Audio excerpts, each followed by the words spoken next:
My third uncle was a mystic sorcerer who lived a lazy life. My family never let me have much contact with him. After I went to school, I never mentioned this family matter to anyone.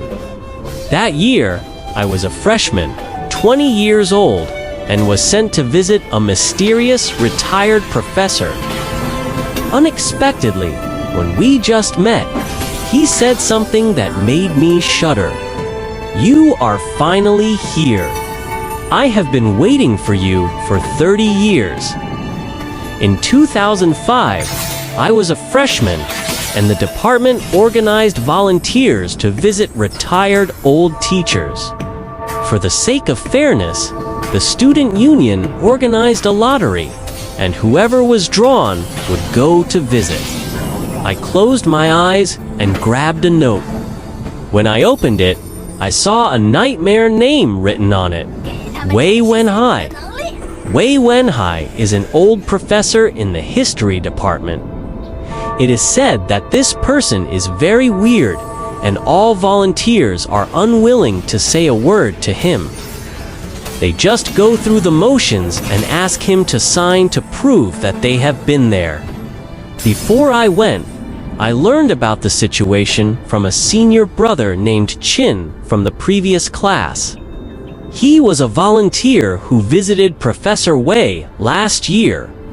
Senior brother Chin said that Wei Wenhai retired very early and lived alone in the school's family compound.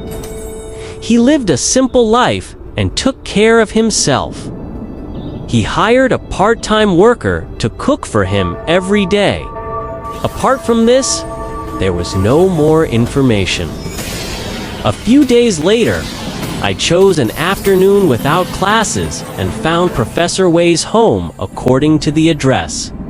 The family compound is at the southernmost end of the school, in a dilapidated community and dilapidated buildings. Professor Wei's home is on the third floor of the third unit of the third building. I went up to the third floor and knocked on the door. There was no answer, but I heard the sound of crutches on the ground and footsteps. 2 minutes later, the wooden door inside opened, and a hunched old man with bald hair leaned on a cane and looked at me through the small window on the security door. "Hello, Professor Wei. I'm a freshman in the history department. My name is Lin Waxi. I came here to visit you today." Before I finished speaking, Professor Wei opened the security door, then turned around and moved into the house without saying a word. It seems that he has become accustomed to this kind of formal condolence and is not on guard. I hurried into the house, closed the door with my hands behind my back, and followed him slowly inside. Probably because he has lived alone for a long time and the hourly worker is not responsible for cleaning. The hygiene of Professor Wei's home is worrying, and there is a very pungent but indescribable musty smell. I told him the purpose of my visit while walking, and told him that he could call me if he had any difficulties, and I could come to serve him at any time. Professor Wei seemed not to hear and did not speak. Moving past the living room in the middle of the house, I entered the study, where there were 2 cloth sofas against the wall, and in front of the sofa was a large coffee table. Professor Wei slowly sat on one of the sofas, raised his crutches and pointed at the sofa next to him, motioning me to sit down. After I sat down, I didn't know what to say for a while, so I introduced myself again. At this time, Professor Wei said the first sentence after meeting me. "Okay?" Then he leaned back, leaned his head on the back of the sofa, closed his eyes, and ignored me. I sat there awkwardly for a while, and felt that Professor Wei seemed to be asleep without any sound. I sat and rubbed the corners of my clothes for a while. Then I stood up gently, took out the volunteer service form from my school bag, and prepared to ask him to sign it so that I could leave.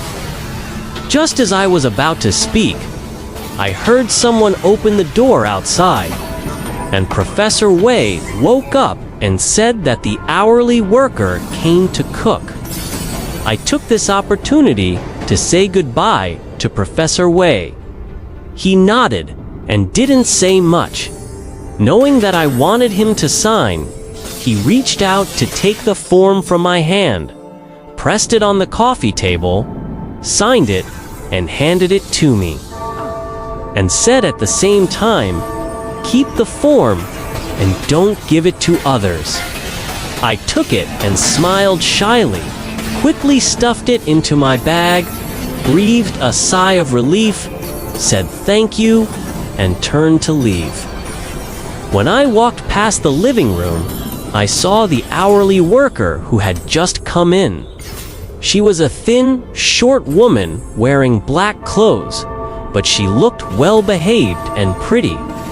She looked at me with a wary look and stared at me for a long time. I smiled and nodded at her and passed by. The moment I passed by her, I suddenly felt a feeling in my heart which was not easy to describe. It was the kind of feeling of sudden loss and hollowing out of my heart, too. The first volunteer service ended so awkwardly, but at least I completed the task. So I went downstairs with ease and stuffed the volunteer form into my school bag.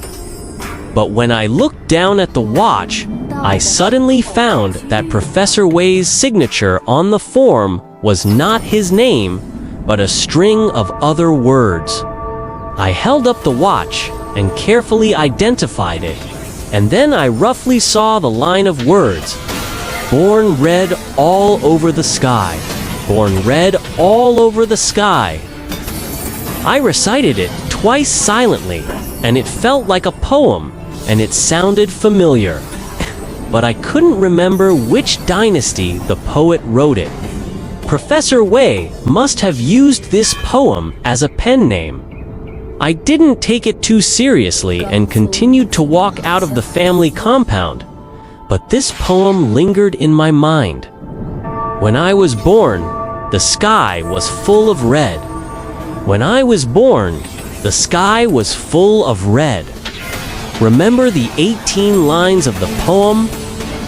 When I was born, the sky was full of red. No, this is not a poem at all. It seems to be a spell. In the early years, I had a third uncle who was a feng shui master who changed his career. When he was alive, he taught me some feng shui knowledge and read me many such spells. This poem is a sentence in a spell. This is strange.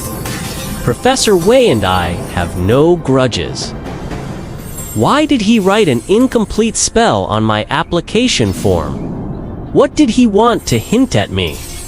Or did he simply want to curse me? If so, then this strange old man is too vicious, right? But think about it, it's nothing. Maybe Professor Wei is old and confused and wrote it casually. I didn't care and continued to walk to the dormitory. At this time, the dormitory head called me. The person on the other end of the phone said gloomily, "Xiao, where are you?" I said I just came out of Professor Wei's house. The dormitory head said, "You hurry back to the dormitory. There is an emergency," I said. "What can't be said on the phone?" The dormitory head grunted twice and said, "Someone died in the dormitory. Senior Brother Chin is in trouble." When I heard it was Senior Brother Chin, my head buzzed, and I simply responded and ran to the dormitory. The dormitory is at the northernmost end of the school. When I ran to the dormitory building, a cordon had been drawn at the door. Some people stood outside the cordon. They were all classmates living in this building. Everyone was talking about what happened in the building. Just now, senior brother Chin from the same department, the one who introduced Professor Wei's family to me, was killed in the dormitory. This senior brother Chin and I live in the dormitory opposite to each other. Just now, his classmate returned to the dormitory after class. When he pushed the door open, he was greeted by a fishy smell.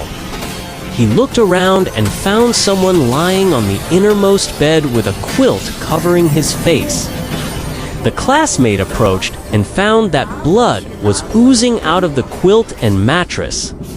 He didn't know what happened, so he carefully lifted the quilt and saw that senior brother Chin was staring with a ferocious expression, standing there stiffly. There was blood everywhere, and the whole person looked like he had been skinned. The classmate was so scared that he turned around and rushed out of the dormitory, shouting everywhere with a hoarse voice. After a while, the dormitory manager and school guards arrived one after another, understood the situation, and immediately called the police. People from the Public Security Bureau came to seal off the scene. After a simple treatment, senior brother Chin was carried away. The dormitory head told me that the police notified students from several dormitories near senior brother Chin to come to the scene and wait for the message. Everyone was very nervous, asking each other about the case and guessing the possibilities. From what everyone said, I heard that when brother Chin died, he was holding a piece of paper in his hand. Seeing my doubts, the dormitory head explained that it was a volunteer service form.